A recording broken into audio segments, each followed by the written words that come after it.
The Texas coast is special to me, and my family has made countless memories there. This spring, it's time for you to do the same in Port Aransas. It's a place where family traditions naturally unfold, and you'll find beauty in the island views while taking time to relax between adventures. Just one visit, and you'll see why generations of Texans have anchored their traditions to the island life. Start your new favorite family tradition in Port Aransas, Texas. Plan your visit to Houston's beach at visitportaransas.com. Hey parents, are you looking for ways to give your high school student a competitive edge while enriching their education? Then you need to check out the Rice University Pre-College Program. It's fully online and the courses are designed to challenge and inspire. This program provides a unique opportunity for your teen to explore their interests with engaging online courses in a variety of subjects like medicine, STEM, business, and more. Help your high school student prepare for the rigor of college academics while learning valuable skills. To learn more, check out precollege.rice.edu. That's precollege.rice.edu.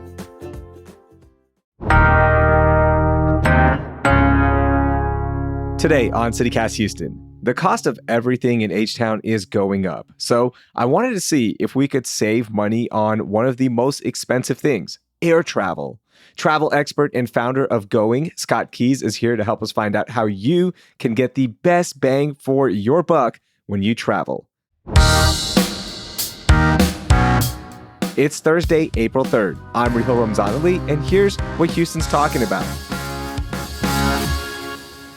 Scott, welcome in. How are you? Hey, thanks for having me on, Rahil. So how many times have you flown? Like, do you know that exact number? Oh my goodness. I actually do keep track, but I didn't start when I was like 10 years old and started flying. But I end up taking about somewhere around the order of like 100 flight segments per year. So, sometimes I'll have like 2 connections. I'll count that as 2 flights, but I'll usually end up taking maybe 100 segments, maybe 20 to 25 trips per year. So a fair amount, not as often as I used to before kids, but still a decent amount. Yeah, that is a decent amount. How many times have you come through Hobby and or Bush Airport here in Houston? Hobby only once. I used to fly through Bush a bunch back when I used to fly United more often. But now that I live in an airport that's an Alaska hub, Alaska and United just don't play together very much. They don't have partnership flights or anything like that. So I don't get down to Bush as often as I used to, unfortunately. Okay, gotcha. When you did get down here, what do you remember about it? Oh my gosh. I remember being shocked at how good the food is just throughout the city. Obviously, That's more the city than the airport, but the Vietnamese food especially is like, I think the word is out now, but 10, 15 years ago when I was first visiting, and this is before, I don't know, like Eater was super popular, a lot of these food blogs and whatnot. I remember just being floored at what a hidden gem this felt like. And so ever since then, I've always told people, hey, look, if you want some of the best food in the country, you got to get down to Houston. Yeah, it is a fantastic hub for food in general, but the airport, they've really done a good job of tightening things up and offering some of the marquee restaurants inside the terminal. So I'm glad that, this is something people are talking about. And, right now we're also dealing with a lot of airport renovations. I'm curious, like when these amenities are offered, right? Great restaurants, better transportation, quicker service, does that really invite more people to travel out of that airport? Let me give you the optimistic take and the pessimistic take. So the optimistic take is this idea that the airport is sort of the introduction of a city, right? Somebody's coming to visit and their first impression of that place is the airport. And so if you have a sort of old, rundown, dingy airport that's just purely for logistics and there's no, warmth or charm to it, then that's going to kind of get things off on the wrong foot. I think the pessimist take, which I slightly lean towards, is like nobody's visiting a city for the airport. Like they're thinking about the destination, they're thinking about the actual vacation, they're thinking about sipping cocktails on the beach. And so that's my lean, is that I'd rather have a nice airport than a not nice airport, but sure. I think the importance can sometimes be overstated. So then why do cities focus so much on airport renovations if it doesn't help, if it doesn't, really improve the experience that much? Why? So the biggest things in some cities is to make sure that there's enough capacity to meet demand. And so, this is a little bit different than the sort of user experience of being in an airport, but more, are there enough runways? Are there enough gates? Is there enough, air traffic control so that all the flights that there's demand for to and from the city, that they can actually be able to land and take off on time, and they don't have to, wait an hour on the tarmac for a gate to open up, stuff like that. That obviously creates a pretty negative experience if you're a traveler. And so this is, I think, what drives a lot of the airport renovations. But it's like, while you're in the process of creating a new wing or new terminal or, renovating the existing runways or stuff, you might as well spruce up the place, right? Like you might as well put in some nice amenities and make it a little bit more, an experience that most people don't look forward to being in the airport. You might as well try to make it a little more tolerable. Okay, well, that's good. And the demand has been rising and rising here in the city of Houston. I mean, we set records during spring break, Thanksgiving last year as well, and that demand has gone up so much. So it makes sense that, they're opening up new terminals, they're making things easier. So when we are in a city like Houston, one of the biggest cities in the country with millions of travelers, does it make it harder for us to find affordable options when we are booking flights? The way that I like to think about affordable flights is not that more people equals fewer affordable flights, because the cheap flight capital of the US is New York City. No surprise, it's also the most populous city in the country. But what's driving the cheap flight abundance in New York City is not the fact that there's so many people, it's the fact that there's so much competition between airlines, and that's what drives down prices. And so for Houston, which is, on the cusp of being the third biggest city in the country, the population helps in terms of enticing airlines to come start flying there. The problem is, and I hope this isn't too sacrilegious to say, the problem is United. United having a monopoly on flights to and from Bush International really kind of limits how many cheap flights you would otherwise expect to see, because when they control, the majority of flights to and from the airport, they don't have as much incentive to cut prices as they would in a situation where there was a lot more competition with, say, Delta and American and Southwest. Yeah, United, it's like the gift and the curse, right? Because they employ thousands of Houstonians and they are Bush Airport. So I get it. But at the same time, when the competition's not there, we can't find those amazing deals like you just mentioned, which, by the way, what are some other cool places with some incredible deals right now that we should book from Houston? Oh, man. So, this week we've seen flights from Houston over to the United Kingdom for $556 round trip, flights up to Calgary, be able to visit Banff National Park, just beautiful, for $178 nonstop round trip. These are all full service airlines.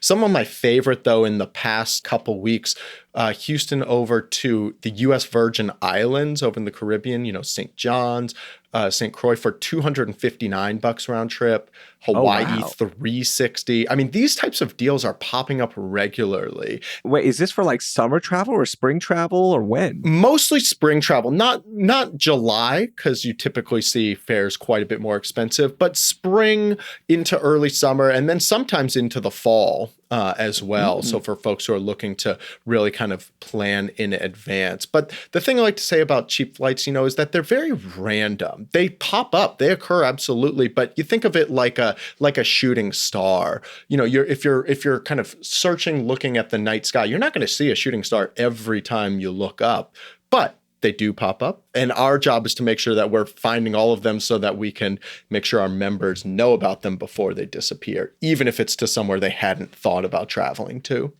Scott, you mentioned your company's membership. Can you explain that a little bit? What exactly does the Going app do for people? So the way the Going app works is people sign up and you tell us your home airport, and then we search every single day, all night to find cheap flights out of whether your home airport is Hobby or Bush, or even, if you live in San Antonio or Austin or wherever, to make sure you never miss out on the deal of a lifetime, or you never miss out on price drops for those flights that you're looking at, the wedding for your sister in Nashville, that family reunion out in Los Angeles. We do the legwork for you so you can live your life without having to constantly search for airfare. Okay, that makes sense. So since we're talking about cheap flights and how they pop up and these incredible deals, I want to take the next few minutes to kind of get your thoughts on these myths, misconceptions, rumors that I've heard. Is that cool? Absolutely. Let's do it. Okay. So I've heard from so many people about what day is the best day to book a flight where you will save the most money. I've always heard it's Tuesday. Is there an actual day? So the reason you've heard it's Tuesday is that used to be true like 25 years ago. When airfare so when airfare was first starting to get sold online, airlines would update their fares, maybe once a week, and they would usually do it at a predetermined time, like say Tuesday at 1 p.m. And so if you were one of the first people to book a flight after they loaded their new fares, they might only have a handful of seats available at the cheapest price. So, it was first come, first serve.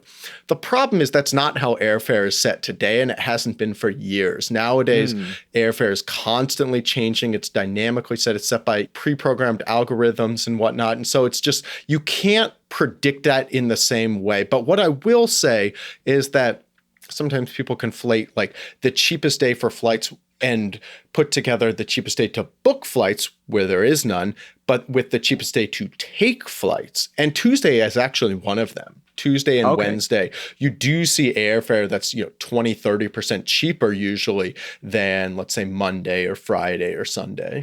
Gotcha. And as I'm thinking about traveling for the summer, right? How far out should I start planning this? And the reason I'm asking is this actually happened to me. I'm going to be traveling this week and I booked my flight like 3 months ago, but about a month ago, my dad booked the same flight, got it for cheaper.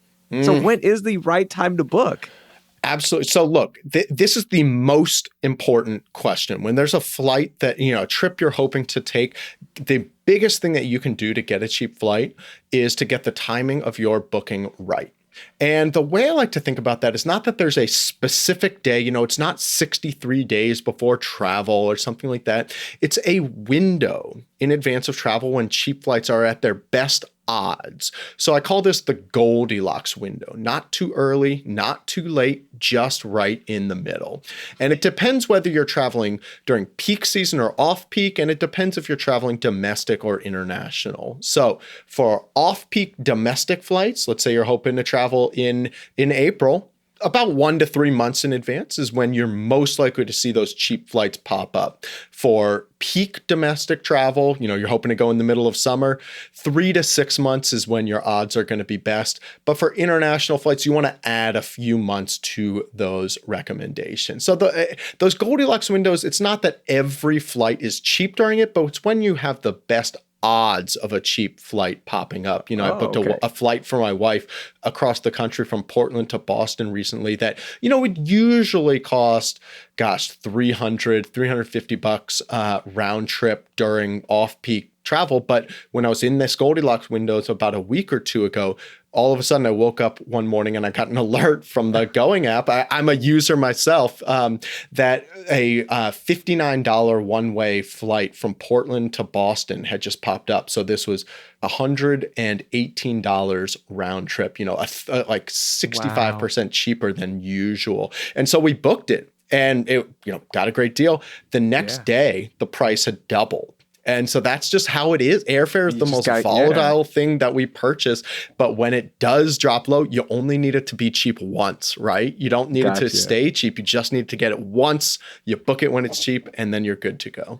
Now, do any of these windows change because of the way Houston's set up, right? With United and what's happening at Bush Airport. Like, as you mentioned, the competition isn't as fierce. You think about Hobby Airport, I immediately think of Southwest Airlines. Yes, there are other airlines there as well. So there is a little bit more competition, a more robust competition, let's say that, but it's still like a Southwest hub. Does Yeah. any of this change because of how Houston's situated and our airport scene? The way that it mostly gets impacted is the timing of the school calendar. So you see prices jump dramatically during spring break, let's say on flights to and from Houston during that specific week. And so let's just say that Houston and San Antonio have a different school calendar, and one has spring break a couple weeks before the other. If you just get in your car and drive over to San Antonio to take a flight during Houston spring break, but San Antonio's still in school, you might actually get a significantly cheaper flight out of San Antonio than out of Houston that week. Oh, wow. Same with the, summer calendar. That usually is pretty similar statewide, but at least for the summer calendar, it might be a little bit different in Texas than it is up in, let's say, Wisconsin or New York or other places in the country. And so you might find, for instance, cheaper flights if you go in early June, or even late May when school is out in Houston, but still in session in other places more north of the country. Gotcha.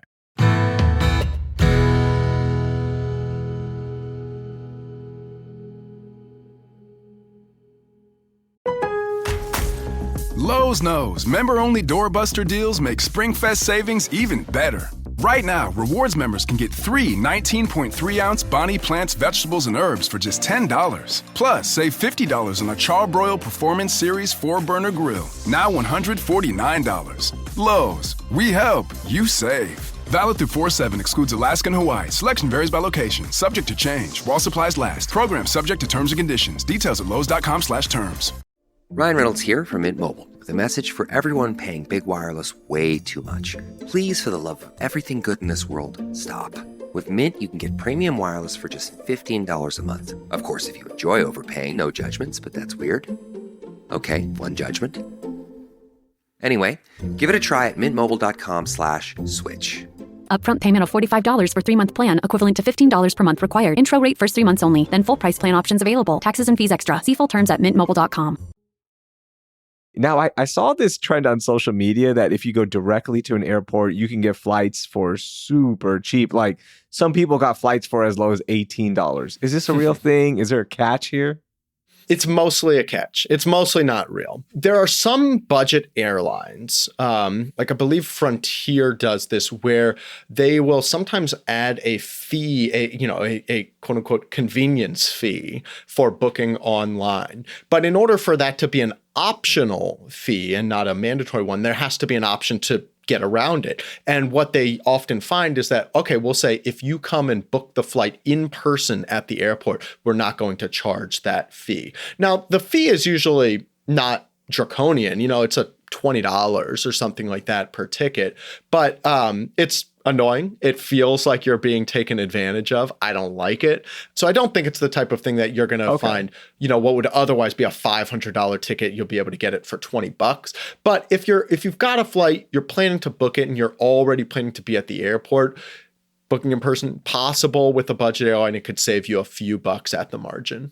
Okay. Browsers. Let's talk about when we are booking flights, whether it be on our phone, through an app, through browsers. Is it true that the prices on flights will keep going up if you search using the same browser or computer or app? It is not true. Now, this is one of those that everybody swears it's true. People want this to be true so badly. I can't quite understand why, but people insist that airlines are tracking your searches, and if you keep searching for the same flight, that's showing them that you really want this, so they're going to jack up the price. It's a very Truman Show-esque theory, this idea they're just watching you and want the price to be higher on you.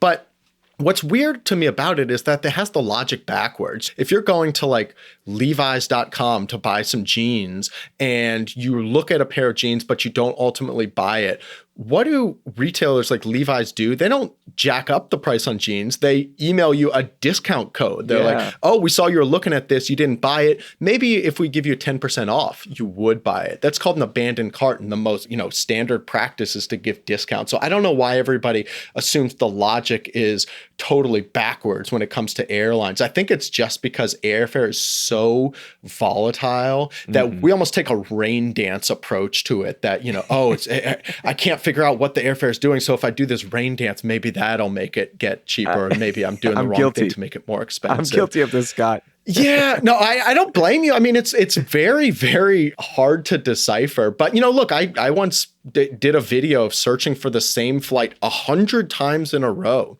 just to show that, on search 1 compared to search 100, it was the exact same price. We look at millions of airfare every day at Going, and if anybody was going to see prices change because of the cookies, it would be us. But the good news is, look, if you're still not convinced, go ahead, search in incognito, clear your cookies. It's not going to make airfare any worse or any better. It's just, it's not going to have any impact either way. All right. Do we save money using websites like Priceline, Expedia? They offer so many bundled deals that maybe are we saving money with the hotel, flight, rental car combo? What are your thoughts on those? Not always.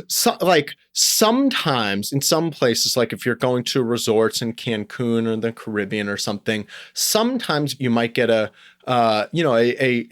materially lower price on the hotel by doing a bundle. You're not going to save money on airfare. Airfare is very competitive. There's almost no margins to it. But for hotels, you can see the commission come down significantly, and that's where your savings comes from on a bundle. It's not always going to work, but it's worth checking. Gotcha. Okay, now let's get to some more airline-specific questions, right? Something that goes hand in hand with the cost of flights is the cost of checking in bags. And some airlines like Spirit, they have low flights, but the bag costs will always get you, and it raises it back up. And for me, it's to the point where okay, you know what? I'm just paying $80 more and I'm just flying with United, right? We all do this. And then you have other airlines like Southwest, who they do offer 2 free check bags, but recently they announced they're changing their bag policy starting this summer. How can listeners get the best bang for their buck when it comes to baggage? So 2 ways that I think of to get around bag fees. And I'm not going to give the tired old advice of just packing light. Everybody knows that. The most common way that people get around bag fees is through an airline credit card, and especially if you live in a hub city like Houston with United, having United's credit card not only gives you free checked bags for your flights, it does for everybody on your itinerary. So if you're traveling with the family, everybody gets free checked bags.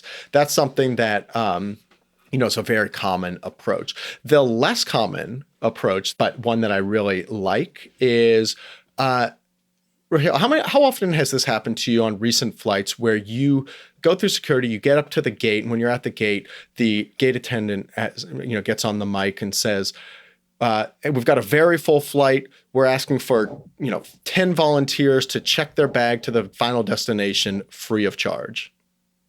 All the time. Literally the time. Every time. Yeah. Literally every flight I've been on since the pandemic they've been asking people to check bags free of charge. And so I think you can see where I'm going with this. If you have a piece of luggage, right when you get to the airport, if you give it off to the airline agent, it's going to cost you $35.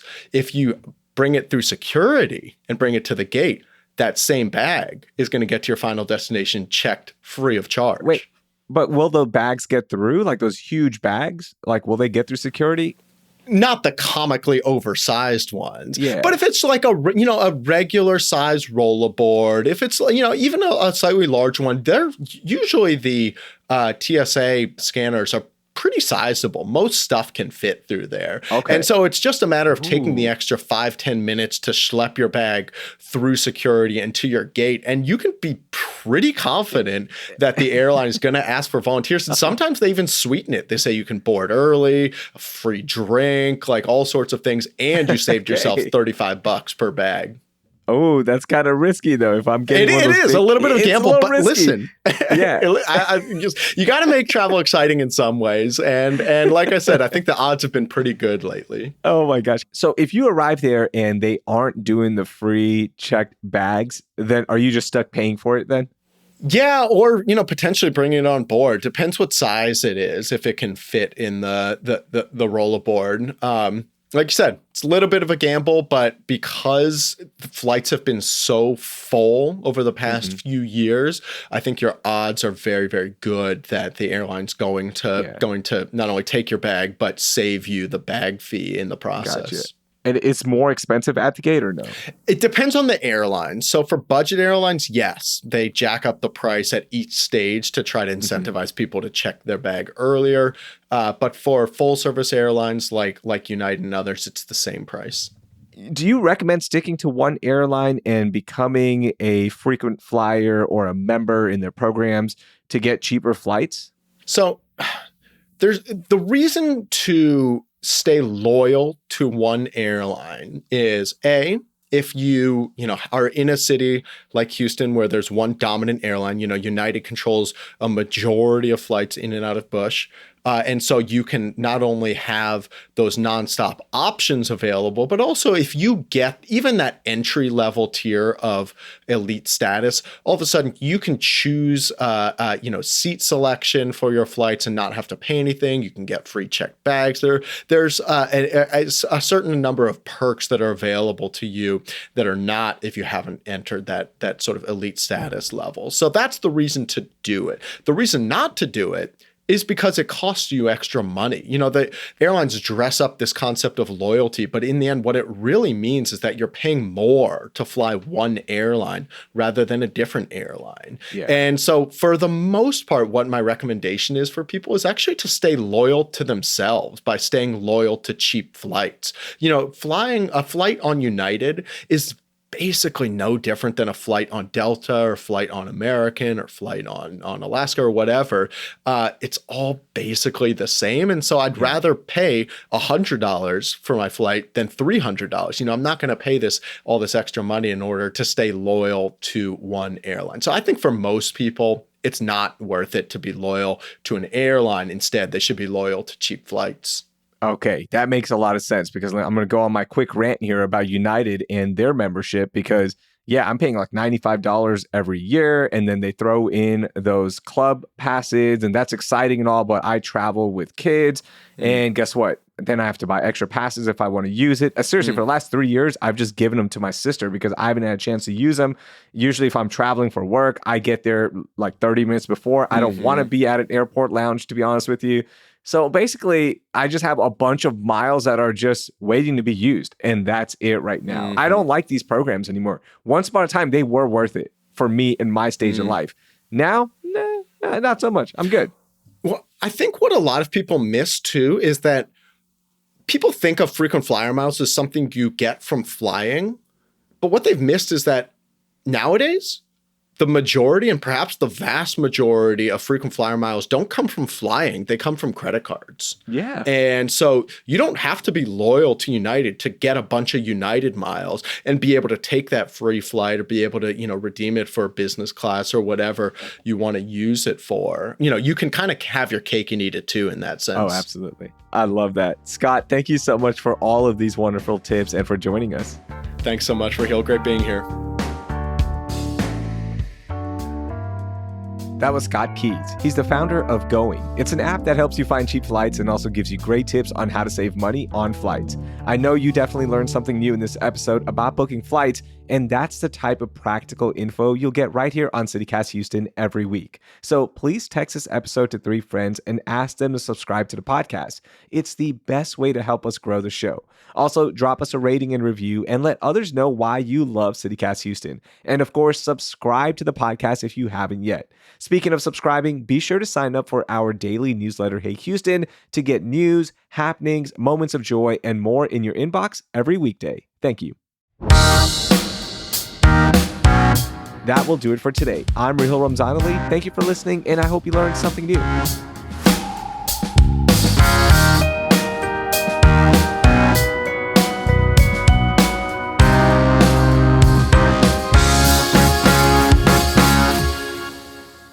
I'm going to pause here. I have a garbage truck going out, so it's going to get a lot of background noise. Give me 1 second. I'm going to give him like 2 more stops. I don't know if y'all can hear it or not. Take your time. No worries.